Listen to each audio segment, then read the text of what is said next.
One word that makes life really difficult is they call you an interesting case, which means we have no idea what's wrong and we're just gonna keep sending you somewhere else.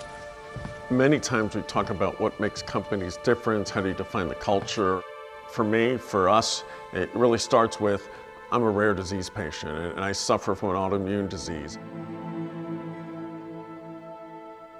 Horizon was really formed from looking for options for some of the challenges I was having with my own treatment. Our mission is to discover, develop, and commercialize the medicines for rare, severe inflammatory diseases, rheumatologic diseases, and to make a difference in patients' lives.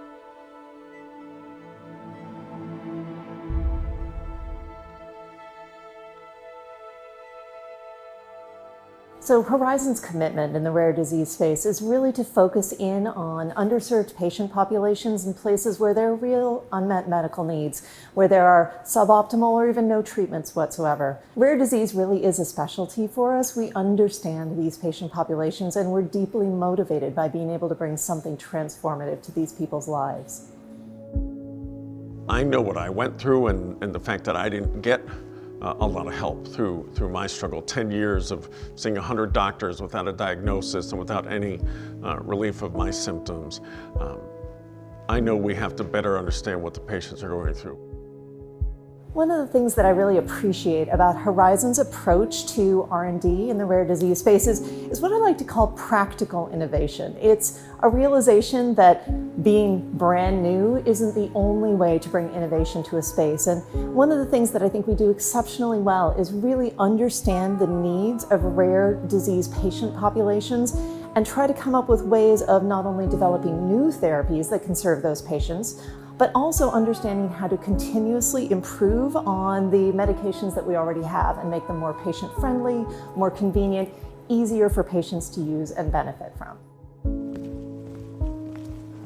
If you look at what is critical in Horizon's view to making medicines and companies successful, it's how do we collaborate, and how do we collaborate internally as employees? How do we collaborate within the scientific community? That means working with institutions and opinion leaders to understand and get their input into trial design, talking to patients, understanding we need patient-reported outcomes built into our clinical program, so when we actually develop those medicines, there's evidence that can relate back to what a patient's actually going through in their journey.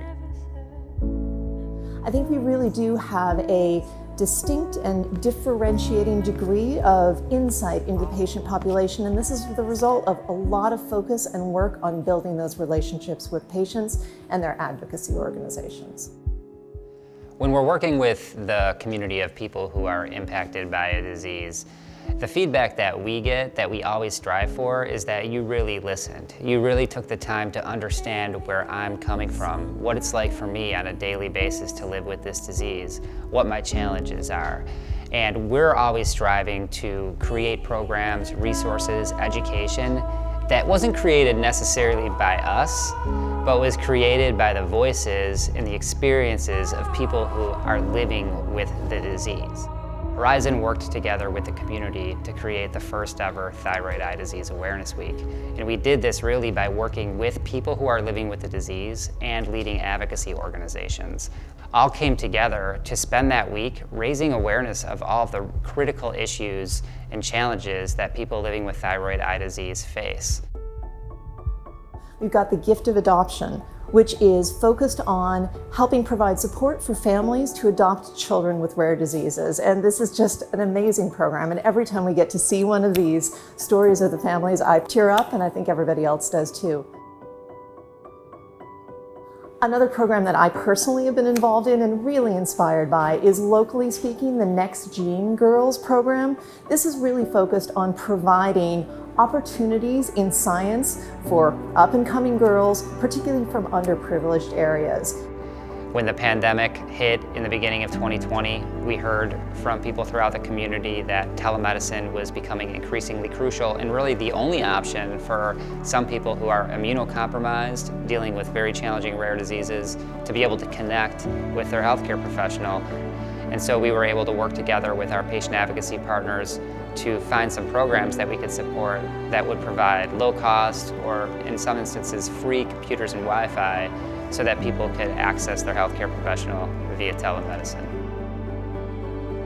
Horizon plays a key role in making sure the next 10 years continue to have the kind of innovation that we need in the rare disease community, which means that we need to continue to fund advocacy groups where there aren't solutions. We represent the small person or the small sick rare disease patient who often doesn't have any real support behind them.